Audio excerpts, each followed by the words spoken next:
Welcome, everyone, to the Daily Juice Podcast on the Betting Pros Network. I'm your host, Sean, stacking the money green. Give me a follow on Twitter at Sean T. Green. And as always, Daily Juice is being brought to you by BetMGM. Use the promo code JUICE, get a risk-free bet up to $1,000. Here we go, Conference Championship Sunday. What a slate we got today. Got a couple sides, got a couple props, got a someone called it insane D-Gens only bet for the D-Gens in the back. Those who practice the dark arts of degeneracy. You got this little tiny sprinkle on something crazy is always fun. But before we get to the NFL picks, recap annoying. God. All right, so went 0-2 in college basketball. Baylor minus 6.5. Bad pick. I mean, they were sleepy in the first half. They ended up winning by 3. But they beat Nebraska by 3.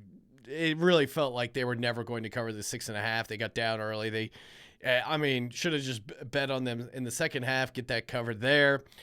And then West Virginia. Again, shout out to whoever is in the Discord that keeps playing my picks in the first half, because this was a great example. West Virginia was up huge in the first half, 15 points at home, almost end up losing outright. They do win 80-77, but they missed their free throws for the cover. Come on.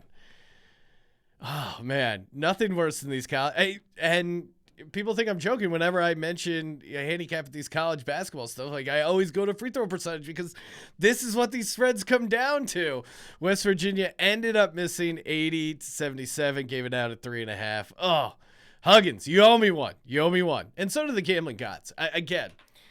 It's college basketball Saturday. It's fun, like the slate, but I want to save all my juju for Sunday. So thank you, gambling gods, for giving me that half-point loss, getting it out of the way on Saturday, so I could focus on winners only for Sunday. Hey, if you're looking to be a winner, all you got to do to enter our contest for a chance to win 1 year free of Betting Pros Premium, all you got to do, youtube.com/bettingpros, hit subscribe, comment on the video. Every video comment is an entry. It's another chance to win. Tons of just great information, projections, tools. Again, I use Betting Pros Premium, and I loved it. I mean, even before I started working here, I was using it. Highly recommend it. And if you don't feel like waiting to win the contest, bettingpros.com/upgrade. Bet smarter, not harder. Okay, here we go. First pick, NFC Conference Championship. It'd be really funny if I picked the 49ers. I'm not going to do it because I'm a sharp 49ers at Eagles. I'm taking the Eagles for 4 units, mostly because I bet 4 units on them last week, and that was the exact number of correct units. Eagles minus 2.5 over at BetMGM. Let's start with the quarterback. And there, you could make a case like the roster's pretty even, right? I would say the Eagles' offensive and defensive line slightly better, although you could argue that they have the better players with Bosa and Williams, both super good.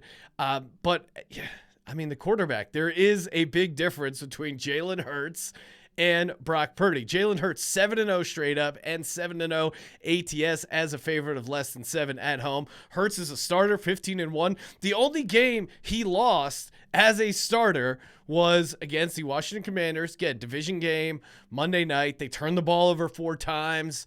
If the Eagles turn the ball over 4 times, they're not going to win this game. They're not playing the Los Angeles Chargers. They're playing the 49ers, who can cause some turnovers. So again, if they lose the turnover battle by 4, bold prediction, they're not winning the game. But after that game, Howie Roseman went out and said, like, hey, get me Linval Joseph, get me Ndamukong Suh. Made a huge difference to their rushing defense. And people pull out these season-long stats of the Eagles EPA and rush defensive EPA, but I challenge them to say, like, hey, with a healthy Jordan Davis, with Ndamukong Suh, and with Linval Joseph, let's look at those rushing numbers now, because that's a completely different team. The Eagles have a huge advantage when it comes to sacks. They're leading the league by a wide margin, 75 sacks this season. They finished the regular season with 70. Second place were the Kansas City Chiefs at 55. They're nipping at the heels of the 85 Chicago Bears when it comes to sacks. I think where the Eagles are going to win the game, at least offensively, is on the outside with their receivers. I don't think the 49ers cornerbacks can cover the Eagles receivers. A.J. Brown, last time he played the 49ers, 11 for 145 and a touchdown. And that's when he didn't have Jalen Hurts, who's better than Ryan Tannehill, and he didn't have Devonta Smith next to him, also drawing coverage, and also a very tough cover. For the 49ers on the offensive side, Elijah Mitchell, Christian McCaffrey, Deebo Samuel all missed some practice this week. They're not 100%, and they're playing on a short week compared to the Eagles, and they got to travel across country. So I think that stuff matters. Now, I think all those guys are going to play, but are you going to get their best effort? Because they're clearly not 100%.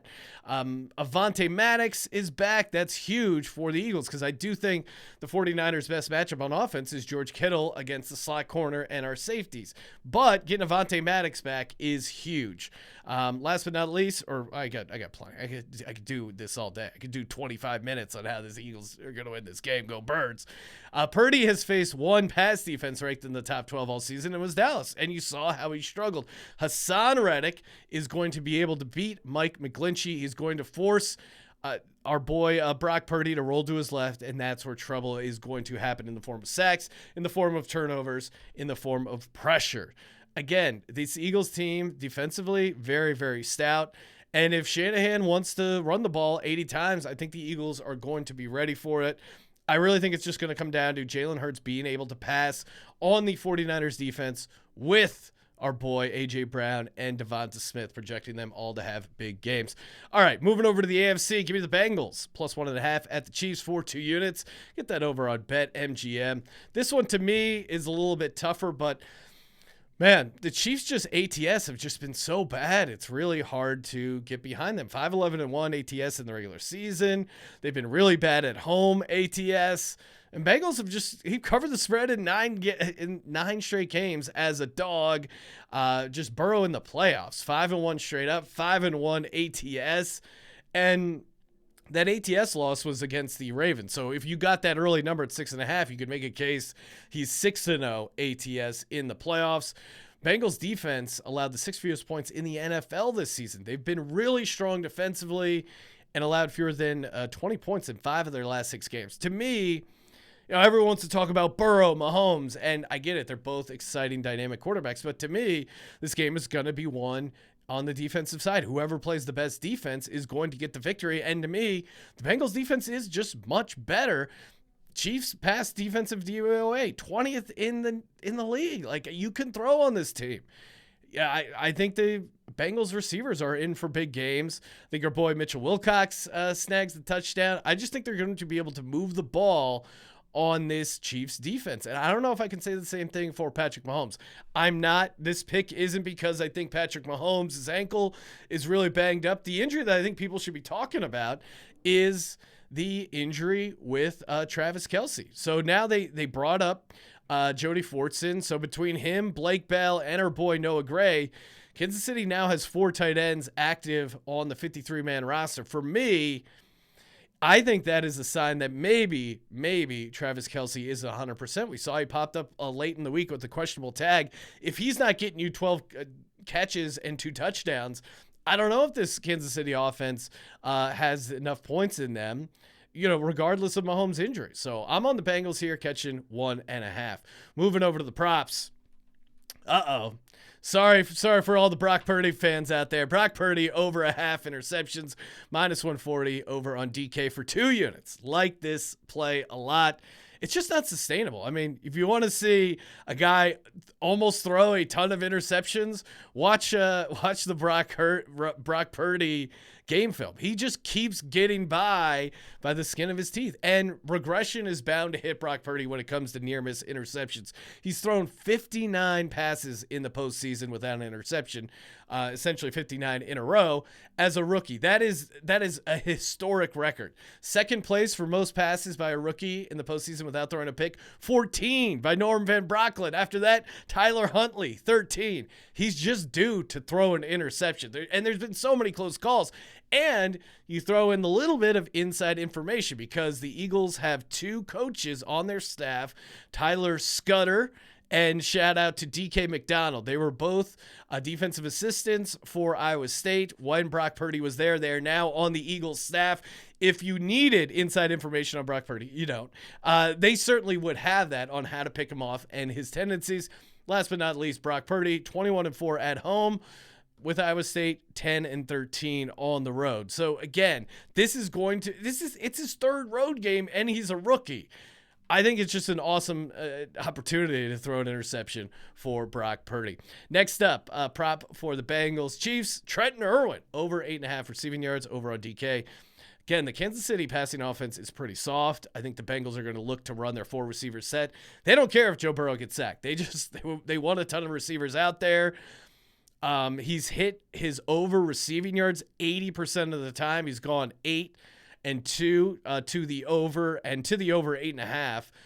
Again, basically, it's just like if this guy gets a catch, which I think he will, he's going to go over his 8.5 receiving yards. So give me Trenton Irwin over 8.5 receiving yards. Now, I've talked about how I like Noah Gray to score a touchdown. I've talked about Jalen Hurts, how I like him to score a touchdown. Go back in the week. You can hear past couple days been giving out some extra props there. So for the DGens only play, I'm going to parlay them together. Jalen Hurts anytime touchdown, Noah Gray anytime touchdown. Watch out for that Noah Gray QB sneak because I do think Andy Reid likes that play. That is 16-1, right? So anytime touchdown parlays. Put those together over on FanDuel, 16-1. And since we're trying to break the bank, why not, if we like them both to score touchdowns, what if, in a crazy world, they both score the first touchdown? Hear me out. Jalen Hurts first touchdown, parlayed with Noah Gray first touchdown, 208-1 over on FanDuel. Now we're gambling. Let's go. So give me that crazy parlay. Give me Trenton Irwin over 8.5 receiving yards. Brock Purdy to throw an interception. Bengals plus 1.5 and Eagles minus 2.5. As always, follow us on TikTok at Betting Pros. Follow me on Twitter at Sean T. Green. Check out my other podcast, the Sports Gambling Podcast. And you know what to do. Subscribe, rate, and review. And as always, don't forget to let it ride.